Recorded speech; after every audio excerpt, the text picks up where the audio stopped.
4 questions that you can take into nature that will completely change your life if you make the time to do that. 4 questions. I'll get to those questions in a moment, but to set some context, Tarkine Coast, northwest of Tasmania, 500,000 hectare wild zone. And I'm here supporting my beautiful partner Britt, who runs women's programs. She's got a group of women out here supporting them on a 10-day pilgrimage.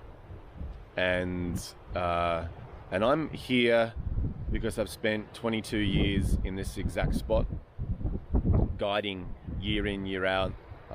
I've several hundred nights I've spent on this coastline. So if there's a place that I could call home in a wild landscape context, it's this coastline and the forest, the Tarkine in Tasmania's northwest. For those people from abroad, it's a remarkably amazing place, man.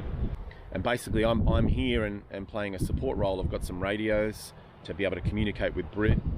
And so I'm playing that support and safety role. I'll be off in the distance. The women can then do their solos, and they're here supported by someone that's been here for a long time and understands the place, understands the risks, understands the landscape and the terrain. But I want to share 4 questions, four questions that you can bring forward, and effectively this is like 4 tips. So 4 questions that you can bring out into the landscape which will fundamentally change your life. And they're really simple questions, but they're possibly the most powerful questions I could ever ask anyone. And those 4 questions are this. What's your legacy? 1. What do you leave? What's your vision? What do you see for the world? What's your mission? How do you fulfill on your vision? What do you do? And what's your purpose? Who are you? Who do you need to be? So these questions are the cornerstone of every single thing that I do. That's enough for me. See you later. That's my cup of tea. Now I'm going to tap out. So these questions really form the entire backdrop. There's a lot to it in terms of unpacking these and integrating it into your life, because that's a much more complex thing to do. But what I'm going to start with is how to take yourself out into a landscape solo and tap into these questions, and why it is that a wild place like this creates the perfect, just let me say it again, it's the perfect inner space to be able to deeply reflect. But it does require, in my experience, you to go solo, which takes a lot of courage and some preparation. So I'm going to make another video, so check it out on NatureCulture. I'll make another video here when I'm out here this time in regard to how to do that, how to take yourself out solo, the sorts of things that you need to check, the sorts of safety stuff that you need to put in place, EPIRBs, blah blah blah blah blah blah, the emotional reflection, the physical gear and all that sort of stuff.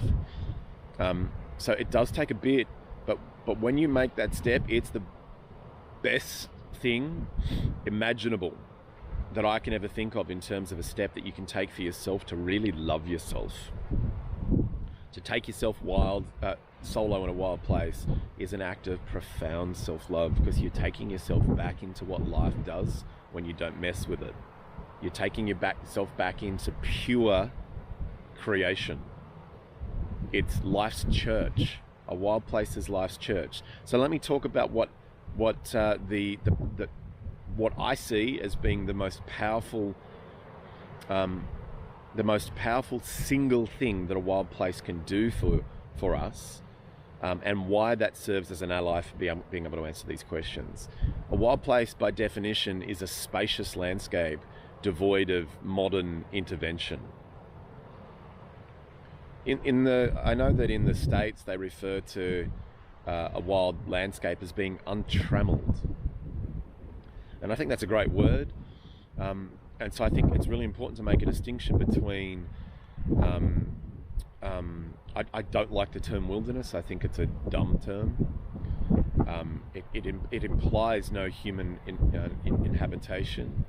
And for me, a wild place absolutely is inclusive of humans. And if this isn't the best example of a wild place on the face of the planet, or up there with this Tarkine landscape, has been inhabited by Tasmanian Aboriginal mob for tens of thousands of years.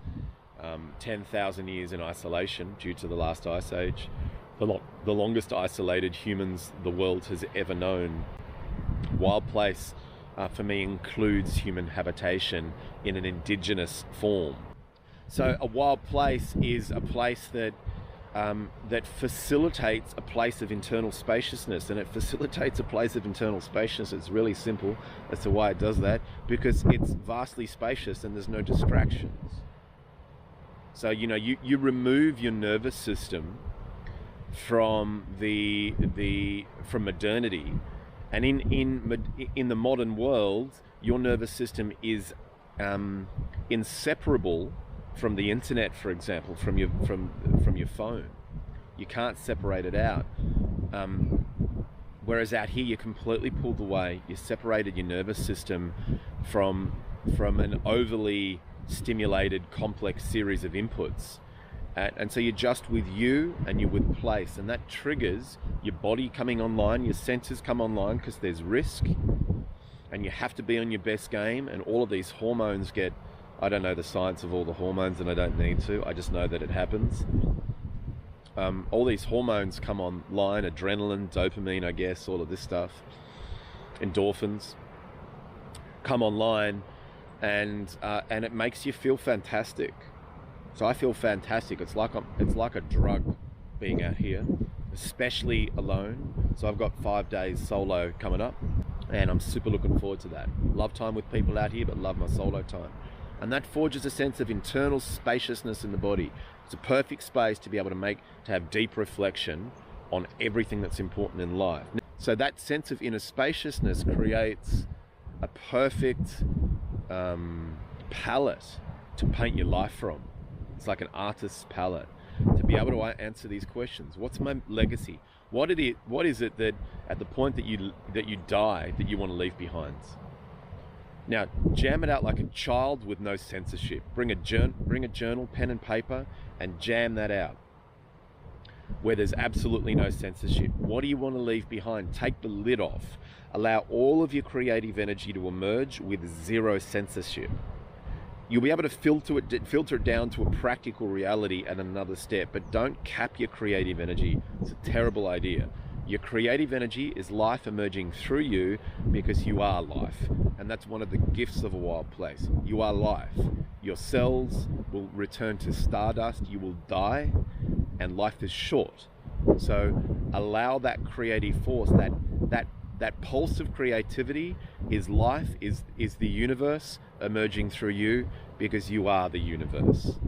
It's as simple as that, and that's what a wild place reminds us of. So what is your legacy? What do you leave behind when you die? Jam it out. Write pages if you want. What is your vision? What do you see? Not just for you. What do you see for the world? If you were the leader of the world, if you were the president of the world, what vision do you see for the world?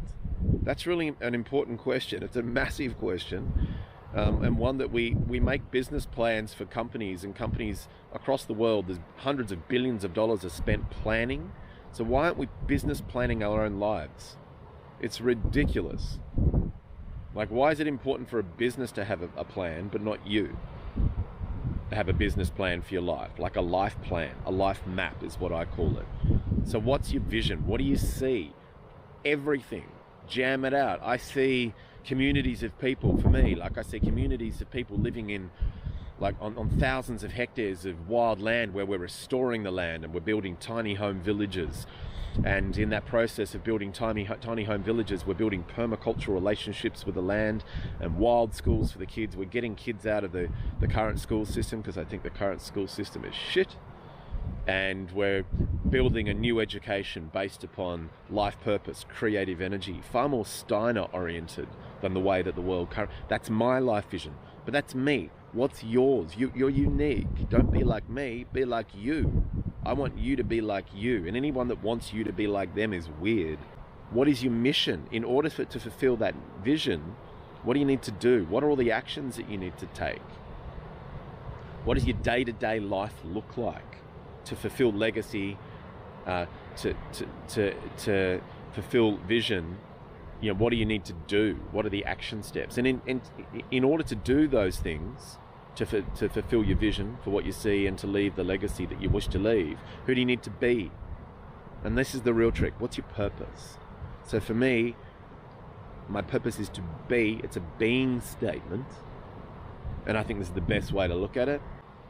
Who do I need to be in order to go through the rest of those questions? So who I need to be is a bridge between nature and culture. And for me, that means that I'm speaking from spaciousness. And the best way I can speak from spaciousness, the most spacious I ever am, is when I'm out here. And so who I need to be is spacious, to be a bridge between nature and culture. And my mission is to communicate that. So I'm just communicating my creative energy because I know that it speaks to a bunch of humans. It won't speak to everybody. I don't care about that. It's not that I don't care. I don't mind. I don't need it to. I don't have some kind of entitlement. I'm doing it because it's like I trust it. There's enough people that communicate with me that get like raging joy out of what I'm doing, to know that what I'm doing is meaningful and it really satisfies me and it forges that sense of belonging. So I know I'm on my life purpose because I get affirmed a lot by it. All right? So jam all of these things out and make the space to do that. I'll make another video and I'll throw it up here somewhere in terms of how to do the solo stuff. And then the trick is to be able to integrate it into your day-to-day life. Now, if you're driving buses and you don't necessarily want to be driving buses, for some people driving buses really rocks them. Full respect to whatever anyone's occupation is. But if you want to transition to do something else, it takes time and it takes a shitload of hard work. So for me now, I'm at a point where I run solo journeys for men and group journeys. Like, 10-day trips over New Year's Eve into the forest and stuff like that, but I do 10-day trips for men and I fucking love it, like with all of my passion. So next week I'm bringing another fella out here, amazing guy, super successful professional dude, but he just wants to tweak his life to be much more aligned with his heart and his creative energy, because he's done the obligation thing and he's now done with the obligation thing. He now wants to just come from the depth of him, and that's my role, is to support people to do that. Some people are really content to do that themselves, and in that context I want to put support around those people, but it's making video content which is free. But for those people who really want to go super deep and to have a provocateur, that's me, then I love it. So if you're one of those humans, please reach out to me. It would be an honor to bring you out here. So take yourself out solo, make the space. You'll never regret it. I think it's the most extraordinary thing that a human can do, is to remove themselves from all distractions, be with themselves as life, and support themselves to come online in a complex way, in a sophisticated way, in a conscious and a planned way, to unleash your creative energy, your purpose, your mission, your vision, and your legacy, so that at the point that you die completely in surrender, because you've done everything that you can to say what it is that you needed to say, to do what it is that you needed to do, and to leave what it is that you wanted to leave. That's the power of coming into a wild place and getting spacious. You are life. Life is emerging through you. I encourage you to live from your creative energy as much as you possibly can in percentage terms of your life. And if this video helps you to do that, then it absolutely rocks my socks. I'm going to tap out. We're going to shoot further up the coast. I'm going to make a few more vids while we're out here. So watch the journey. Subscribe to the channel. This channel intends to be of as much service as humanly possible to those humans that wish to take themselves into wild place, that wish to play a role in bridging nature and culture.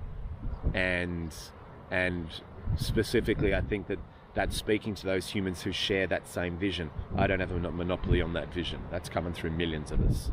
Ciao for now. I'm heading up the coast and it's time for another cup of tea. Thanks for listening.